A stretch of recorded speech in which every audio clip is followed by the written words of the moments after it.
So good afternoon, everybody. It's a real pleasure for me to introduce the welcome back in Parma, although virtually, David Ciancio, who's head of grocery retail global sectors for dunnhumby.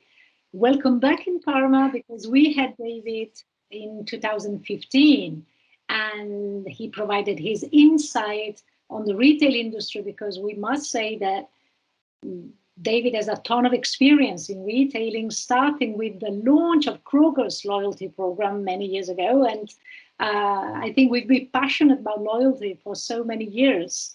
So inevitably, my first question is, you've been here 6 years ago and the world has changed dramatically. Can you just introduce the challenges that retailing is facing now? Yes, thank you. Ciao, Professoressa. And I wish I could be with everyone in person, but thank you for having me today. I do think that the industry has changed most dramatically in the last 6 years, particularly in the last year and a half. And in all of my long career, which is now about 52 years, surprisingly, I think this last year and a half has been the very most difficult in retail. There are 4 challenges that the pandemic really elevated for grocers. Primarily, there are 2 deliveries, 2 necessities that retailers need to provide for shoppers, and then 2 more ways to fund those necessities. And I am showing a picture now of the challenges. The first is delivering more value. Shoppers will be looking to save money. They'll need to save money. We're expecting global recession. We're expecting further price inflation, more supply chain issues as the world recovers from the pandemic. But for shoppers, this means that they need to save more money, and retailers will need to invest in pricing. They'll need to find ways to liberate working capital by doing such things as reducing the number of SKUs and resetting categories. They'll need to find new methods of supplier collaboration to reduce cost of goods. They're looking to consolidate and vertically integrate, creating such things again as buying groups. And they'll very much continue to develop private brands, all in the name of delivering more value. On the right-hand side of this picture, retailers must also invest in digital. Customers demand it, they expect it, they demand more help and more convenience and more safety. So in digital on the right, this means 2 things. It means expanding their internal e-commerce capabilities for click and collect and delivery. It means for some finding partnerships, but it also means developing more helpful applications in store. So those are 2 big investments in value in digital. To do those 2 things, retailers have to find more efficient store labor management. They have to look to automation and robotics, to the big enterprise resource platforms kind of things. And they're looking to even redefine things like convenience, because those are more efficient processes and money savings internally. Yeah. And they're looking to find new sources of revenue and profitability. If we're squeezing margin, investing in value, then we need to find other new revenue streams. So the discussion so much in the industry today on media and on monetizing insights is really about these revenue streams. I'm seeing retailers also looking to expand their services into health and pharmacy and even banking, those other ways to engage in customers' lives, and investing in other verticals within the business. So it's the most fascinating time that I can think of in the last 50 years.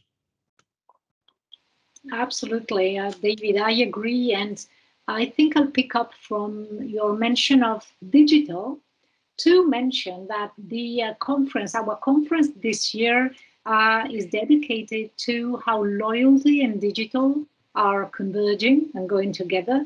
So thinking that, dunnhumby is a leader in customer insight and customer understanding, my first question is, in which areas of customer insight is digital contributing the most? Can digital contribute the most? What do you think?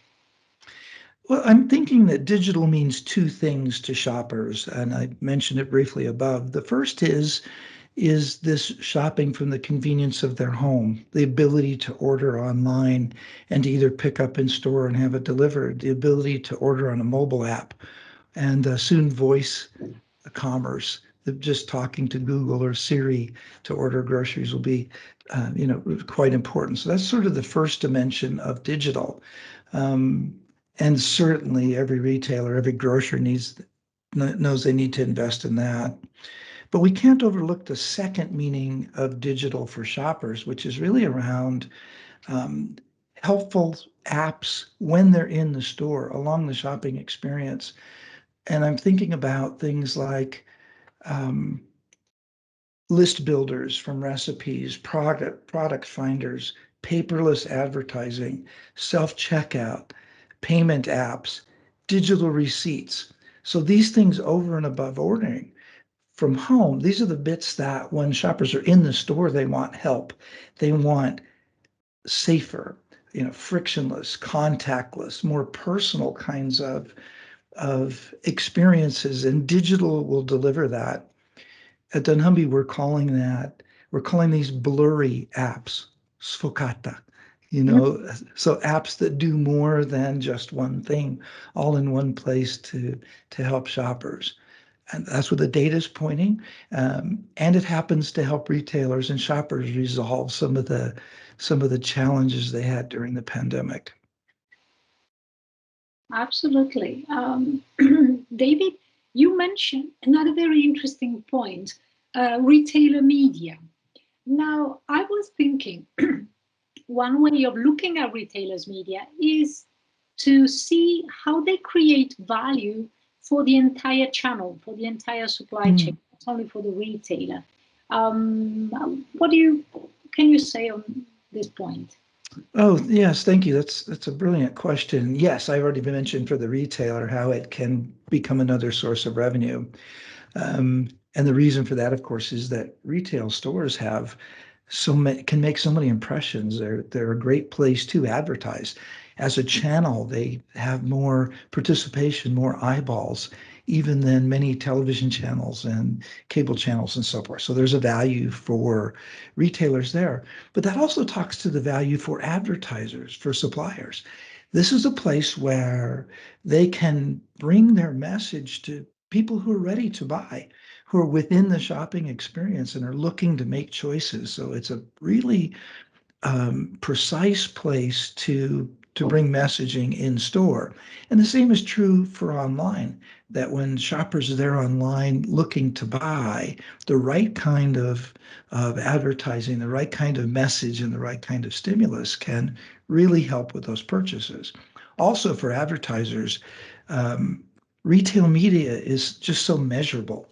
Yeah. So you can see, because of the gift of data that we get from online and in store, we can see the customers who are exposed to the advertising and those who convert and those who buy.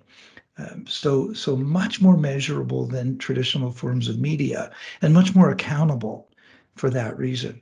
That's a benefit for advertisers. Effectively, they get more effective and more efficient advertising spend. And then for shoppers, I think the benefits are that, we ask shoppers to make so many decisions. There's so much information, so many price points, so really many, many ads. But done correctly, with a level of personalization, with the science that's available now using customer insights, those messages can be more relevant for shoppers, more meaningful, because you're talking to me about things that I'm interested in at the time that I'm shopping.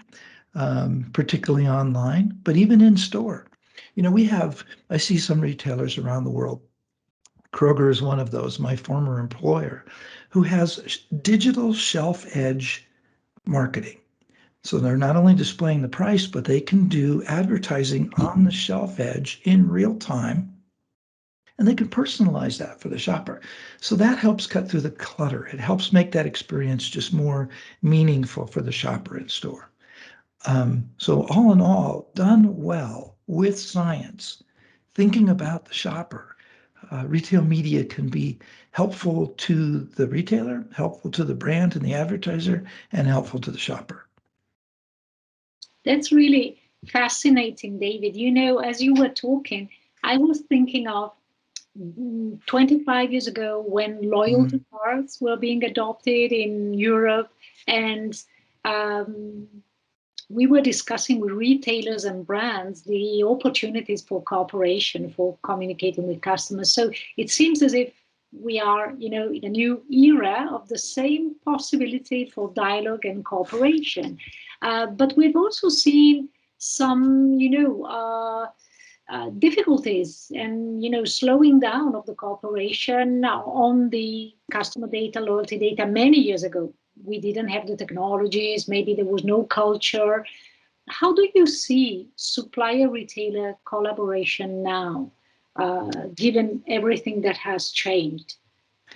I agree with you, by the way, in the idea that at first there was this great rush to understand how to use the insights and to use those for the benefit of the retailer, for the supplier community and the shoppers, and that now has slowed down. So I really see two levels. One is the understanding of shoppers using the insight, which I think is advancing very nicely. And I have an idea. I can show some levels of where the science and where the collaboration has gone. If you'll allow, let me put this up really quickly. Yeah. So collaboration to dunnhumby and in this retail supplier environment, we think there are about 5 levels. I think for most operators in Europe, they're at least at level 3 now and level 4 in terms of understanding and championing insights, using data science, for richer analysis, et cetera. And moving into this really embedding insights into processes to collaborate. But this leads me to that second level. So the use and the understanding of insights is very good. The application of it in regular cadences for making decisions in category management, that's where this has lagged and where we have fallen back a little bit. We've become more sporadic and more emerging. So I think there's still a need to establish everyday processes to use the insight in making arranging and pricing and promotional decisions that really require us to improve very much. I know for me as a retailer, when the word collaboration was used, it usually meant to the supplier, it meant how much is it going to cost me? And also to the retailer, it meant a form of that. Well, what do I need to do and how much is it going to cost me? And I'm afraid that's really the wrong way to look at the idea of collaboration. Instead, we need to remind ourselves of the promise of the insight in the first place, which was coming together as suppliers and retailers and understanding the needs of the shopper and then marketing and ranging and pricing to better meet those needs, which will create growth for the brand, create growth for the retailer.